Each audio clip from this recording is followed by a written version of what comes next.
That's even the worst one. Why is that? Why is those things just?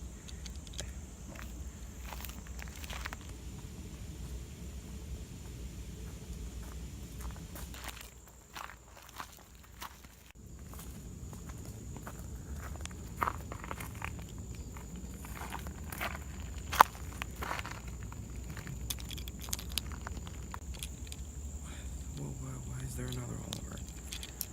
Well, at least this is the 2006 one, the better one, with caps like this.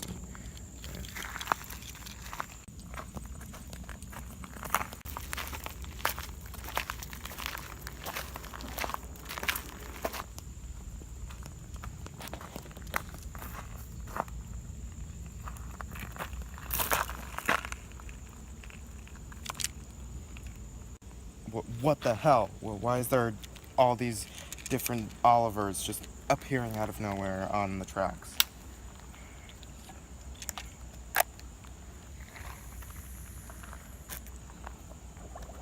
It's almost as if somebody wants me to, like, review them. Well, I have nothing better to do, so let's just review them.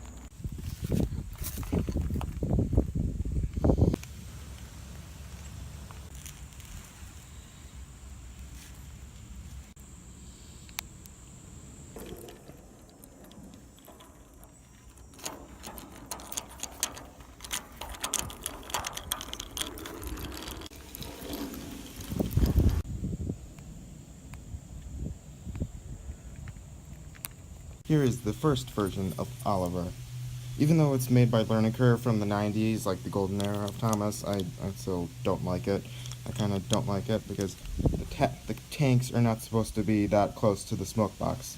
There's supposed to be an extra boiler right there. Learning Curve is just like, no. Oh, you know that prototype model we made? Yeah, screw it, we're making this. Now, let's get on to what I think is the best one, the 2006 reintroduced Oliver. See, just look at how much detail this thing has.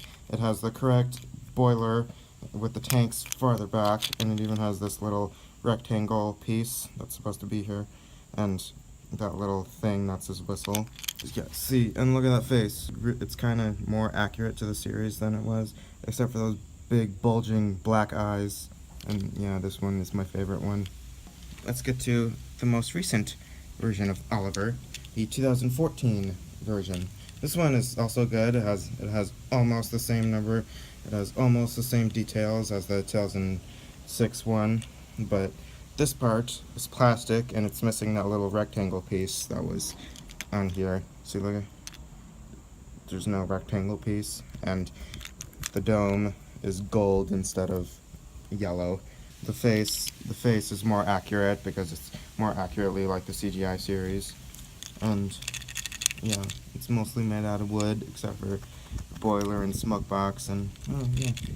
So yeah, that was my that was what was that? Wait, is there somebody else in here? Anybody?